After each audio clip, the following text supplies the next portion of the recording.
Всем привет, парни! Сегодня расскажу о том, какую самоделку можно собрать буквально на коленках за некоторое количество времени. Используется дешевая плата на базе микроконтроллера STM32F401 CCU6, дисплейный модуль, который включает тачскрин и дисплей. И вот здесь вот у нас вот эта вот микросхемка. ЦАП у нас PCM5102. В принципе, можно обойтись без ЦАПа, а сделать все на ПВМ с шантирующей цепочкой RC. От этого самоделка будет еще рублей на 300-400 дешевле. Но это в современных реалиях. Хотя, если покупать на Алиэкспресс в каких-нибудь акциях, там, типа 11.11, то можно по дешевке все это купить. Итак, не затягивая в долгий ящик, что у нас самоделка это делает? Играет звук через ЦАП. Причем я написал здесь программный микшер, который микширует несколько потоков звуковых, может, по типу компьютера, значит. Здесь одновременно воспроизводится MP3 из памяти микроконтроллера, и одновременно wave-файлы подмешиваются типа голоса закадрово. Вот сейчас, как вы слышали, твой ход, она просит меня, значит, девушка из интернета, голос взят, просит, чтобы я пошел, значит, как-нибудь, куда-нибудь, ответил на ее ход. И звуки хода, например, вот я сейчас кликаю, вот, это WAV у нас идет одновременный. Реализована игра, значит, у нас с учетом алгоритма Minimax каждый ход. Плюс я этот алгоритм немножечко расширил, чтобы так называемая глубина рекурсии была не безграничной, а все-таки ограничилась каким-то значением. Вместо альфа-бета там срезов, сечений так называемых, кто хочет, может углубиться в эту теорию. Я, значит, дополнил алгоритм, чтобы рекурсию уменьшить, осознанным так называемым ходом. То есть, в то время как он сканирует поле у нас на наличие свободных шагов, он ищет сам такой ход, чтобы была осмысленная цепочка. То есть, ряд, чтобы образовывался в каком-то направлении. Вот сейчас он первый ход сделал в случайном порядке. Вот, я дальше уже хожу, отвечаю. Он отвечает уже осмысленно, то есть, видите, пытается уже выстроить ряд. А если бы он работал по алгоритму Minimax в урезанной версии, то есть все 9, то есть полностью не доходил до, скажем так, в пробных своих шагах и ответов на эти шаги со стороны противника, он полностью до логических цепочек, так, завершения игры не доходил, он бы первый ход свободную ячейку сделал, вот сюда бы, если бы глубина рекурсии была бы не максимальная. Но максимальная глубина рекурсии, ребят, это, например, если у нас поле 3 на 3, это 9 клеток, это факториал 9. Представляете, сколько надо, значит, шагов рассчитать? Это очень долгий вычислительный процесс, отнимающий много вычислительных ресурсов. Проект будет доступен для повторения на моем GitHub, ссылка будет в описании и в комментариях закрепленном. Ну, пойдемте на компьютер, наверное. Итак, ребята, теперь давайте по традиции ознакомимся с проектом, что он из себя представляет. Ну, сложности для тех, кто следит за моим видео, он никакой не представляет из себя. Здесь решение это основано на ранее рассмотренных видеоматериалах, то есть здесь используется подключение дисплея, это все уже рассмотрено, подключение тачскрина, подключение аудио ЦАПа 5102, все это есть, все материалы, об этом всем, значит, материалы есть. Из новинок, что здесь есть, это подключение Wave и MP3 декодера. MP3 декодер используется Helix, их не старая разработка, значит. Поток для декодеров передается у нас через флеш память микроконтроллера, то есть там у нас залиты все музыкальные данные. Музыкальные данные, вот они представлены здесь. Использованы, как я сказал в видео, треки композитора Кевина Маклауда.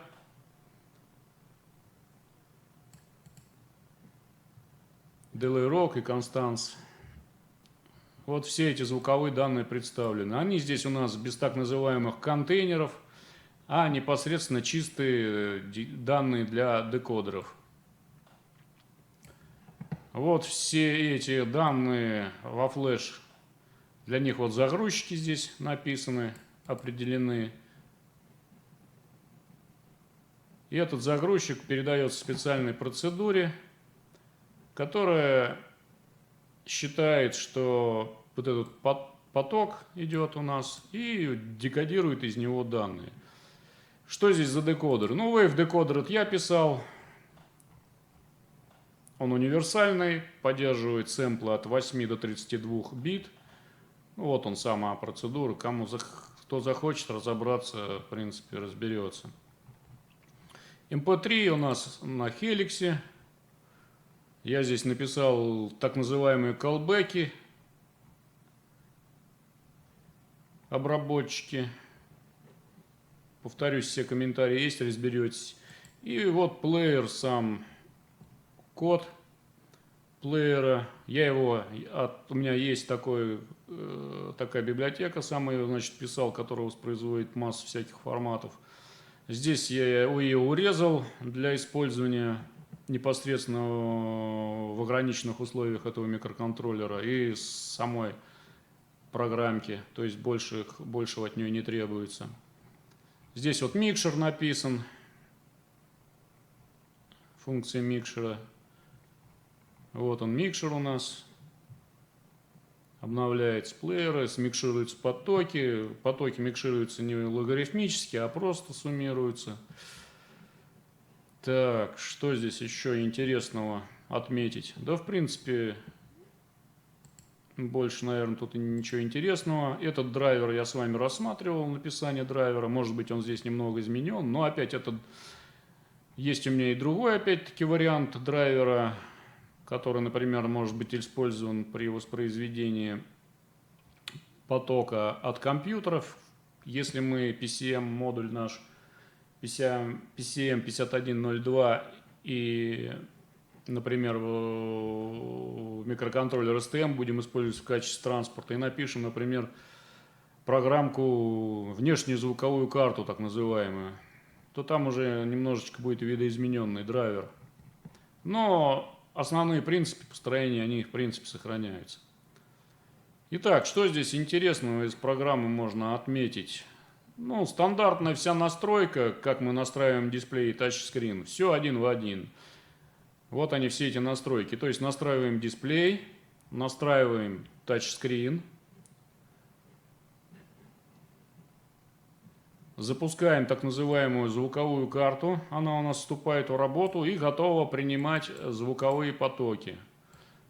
Звуковые потоки передаются через так называемые плееры. То есть инициализируется плеер,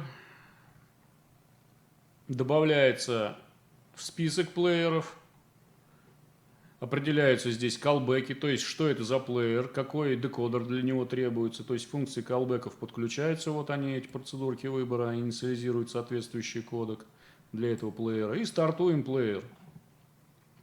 Естественно, в этот список он добавляется, и в прерывании, ребята, вот сейчас я открою вот этот итовский файл. У нас здесь есть, естественно, обработчик от DMA канала, который обслуживает у нас ЦАП. Вот он, обработчик. И он нам информирует через глобальную переменную offset, что мы там в текущий момент воспроизводим. То есть какая половина буфера для заполнения свободна. Ну, стандартная схема буфера, разделенного пополам, так называемого. Такая система разделенного буфера позволяет без щелчков, без задержек, без треска воспроизводить звук. То есть не требует она какой-то дополнительной синхронизации у нас. Главная задача нашего плеера – это своевременно обновлять данные в этих половинах буфера. То есть, как только у нас освободилась одна половина буфера и готова к принятию новых данных, мы должны в эту половину буфера данные заливать. Ну, в принципе, будут следующие видео, непосредственно которые будут касаться декодирования звука, разных звуковых контейнеров. Там я более подробно буду рассказывать о контейнерах, как их парсировать в кавычках, то бишь считывать с них данные. Парсер написать так называемый для контейнера. Ну, в принципе, здесь разберетесь, повторюсь. Код будет доступен для скачивания по ссылке в описании на моем GitHub аккаунте. Программка не хитрая. Все здесь разберетесь. Что у нас здесь особо отметить можно? Ну, вот эта вот процедура сканирования игрового поля. Она универсальная под любой размер игрового поля. Здесь вот описание есть, что она делает, какие результаты возвращает. То есть она не только сканирует игровое поле в части для того, чтобы показать, что ничья ли есть, либо кто-то выиграл из игроков, но она еще и ищет оптимальный ход, то есть осмысленный, о котором я сказал в начале видео, ход для алгоритма Minimax. Так, как выглядит алгоритм Minimax? Сейчас давайте еще посмотрим, как его реализация программная выглядит. Ну вот она, я ее эту процедуру назвал Game Logic, то есть игровая логика. Она возвращает очки выбранного хода и позицию для этого хода. Итак, о рекурсии я там говорил, да, что такое рекурсия? Ну, вкратце вот. Вот мы передаем игровое поле нашему алгоритму. Алгоритм определяет, а есть ли свободная ячейка, хотя бы одна для хода. Если свободных ячеек нет, то возвращает заведомо некорректные индексы ячейки для хода и 0 очков за ход. Определяется массив игровых ходов для текущего игрового поля. В этот массив мы будем складывать результативность каждой выбранной ячейки для того, чтобы потом выбрать результативность хода в конкретную ячейку, для того, чтобы выбрать оптимальный ход. Здесь мы вот в цикле уже входим в свободную ячейку. После того, как мы сделали шаг своим игроком, то есть текущим так называемым игроком, мы сканируем поле вон той процедурой, которую я ранее показал. И смотрим, что этот шаг приведет к победе, там, к ничьей. И если у нас победа, то есть шаг победный, то мы возвращаем очки из такого расчета, что если шаг был сделан для текущего игрока, а не для его противника, то мы возвратим 1 балл за ход. Если же шаг, который привел к победе, был сделан противником, то есть противника определяет у нас критерий max-min, он будет min-max в значении, то мы возвратим -1, то есть ход привел, то есть этот ход результативный сделал противник, и мы должны вернуть его за этот ход -1 балл. То есть не допустить мы, для чего это все делается, очки распределяются и прочее. Это делается для того, чтобы минимизировать шансы проигрыша и максимизировать шанс удачи. Поэтому алгоритм и называется Minimax. Лучший исход алгоритма, не лучший, а один из оптимальных, это ничья. То бишь нельзя допустить проигрыша. Ни в каком виде мы не должны никогда проиграть. Итак, и тогда в том случае, если вот этот вот, ребят, пробный шаг в ячейку, в свободную, не привел нас ни к победе, ни к ничьей, то тогда, после этого шага, мы должны проанализировать, а как же может ответить на этот шаг противник. И вот здесь и вызывается так называемая рекурсия. Что такое рекурсия? Вызов функции внутри себя же. Вот, видите, функция называется у нас GameLogic, и мы эту функцию вызываем из самой функции. Вот это вот и есть так называемая рекурсия, рекурсивный вызов. То бишь, вот это вот все будет вертеться, вложенная рекурсия так называемая будет. Вот когда я говорил о том, что если мы будем задавать максимальную глубину рекурсии, то это будет сопровождаться огромными затратами временными, вычислительными ресурсов много будет затрачиваться. Даже вот если взять компьютер персональный, там 4-5 ГГц с частотой многоядерной, он будет эту рекурсию выполнять очень долго. Я написал, значит, даже программку, такую, как ее назвать, консольные крестики-нолики. Там то же самое реализовано на языке C для Windows среды я написал, чтобы просто посмотреть, какую нагрузку вычислительную несет в себе вот эта рекурсия. Огромную, ребята, несет нагрузку. Если не использовать всяких отсечений, то неработоспособные программы, можно сказать, неиграбельные получаются. Итак, вот мы все проехали, все прошли. Очки вот здесь мы все собрали в кучу об этой рекурсии, о ходах, о всех. И вот здесь вот мы уже смотрим. Из этих очков выбираем оптимальный вариант для хода. Выбрали и вернули его, чтобы компьютер, наш микроконтроллер, наша игровая, точнее, программа, алгоритм нашей программы, если быть точнее, сделал соответствующий ход. Ну, сделает случайный ход. Вот он здесь, случайный ход. Посмотрите, как это все реализовано. Это растворение, так называемого экрана. Вот когда вы видели, попиксельно растворяется так называемое изображение. Здесь все реализовано. Ну, это я так уже просто показать вообще алгоритмы, какие бывают, какие применяются. Это алгоритм растворения еще известен мне со времен спектрума. Так, что здесь еще? Ну, здесь меню вот написано. Посмотрите. Вообще программка довольно компактная, реализована, потому что используется вот эта процедура вывода игрового поля. Она универсальна, она задействована и в меню, и в самом игровом процессе. Вот меню бывает выбор сложности, вот меню, все оно основано на, вот меню, выбор размерности игрового поля. Все это основано на в одном духе, так сказать, чтобы меньше ресурсов потреблять. Видите, мы просто передаем игровое поле и просто указываем ячейки, какие будут номерами для выбора, а какие будут информационными ячейками. Здесь все комментарии, ребята, разберетесь, в общем. Не буду я затягивать видео, все равно вы его не смотрите полностью. Смотрите там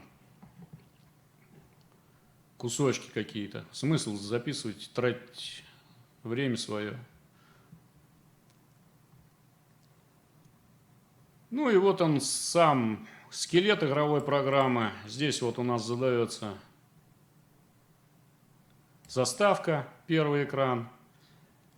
Сделал я все, постарался поблочно, по фирме, так сказать. Здесь строки информационные, все, которые выводит программа.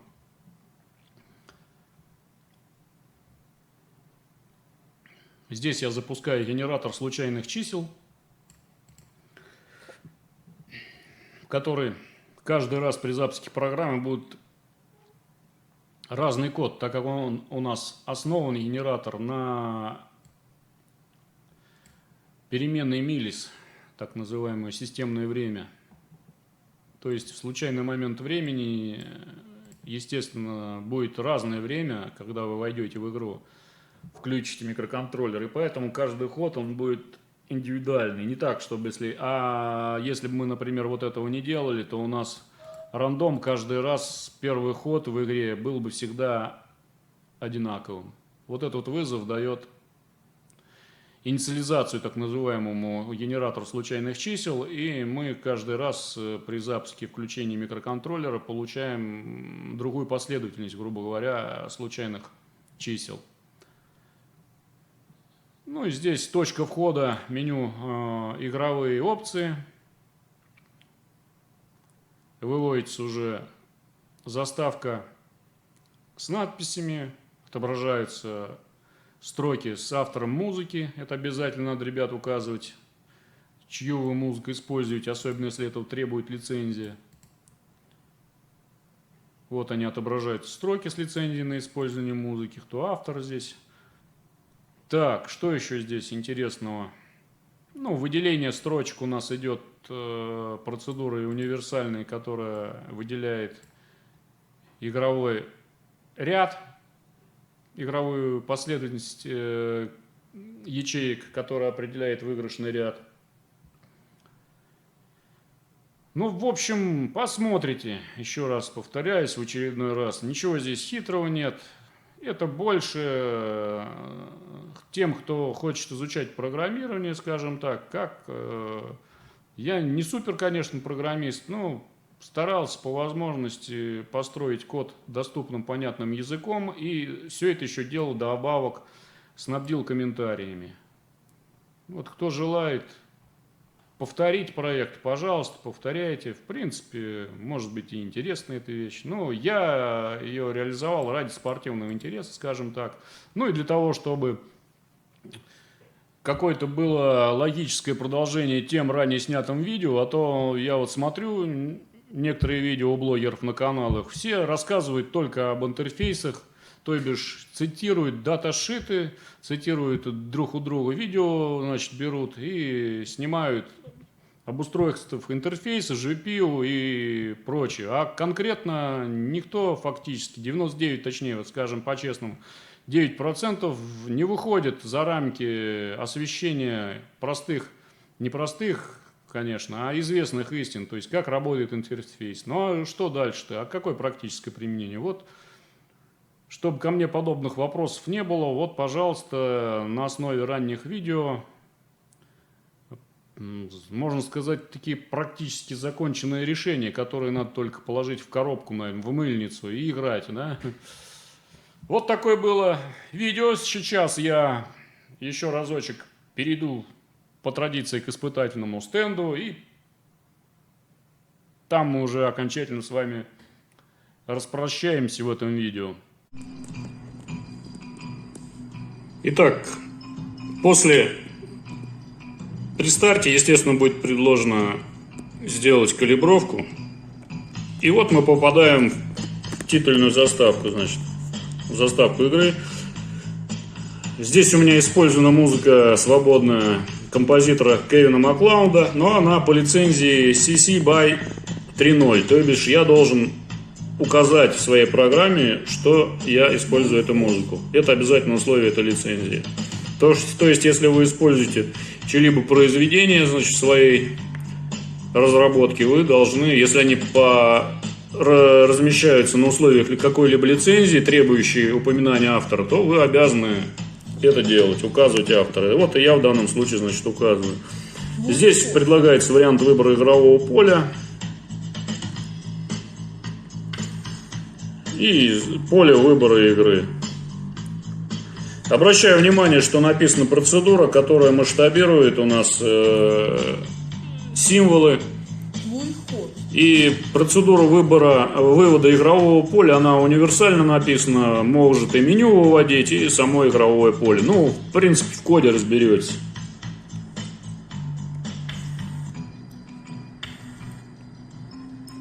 Вот такое, ребята, было видео.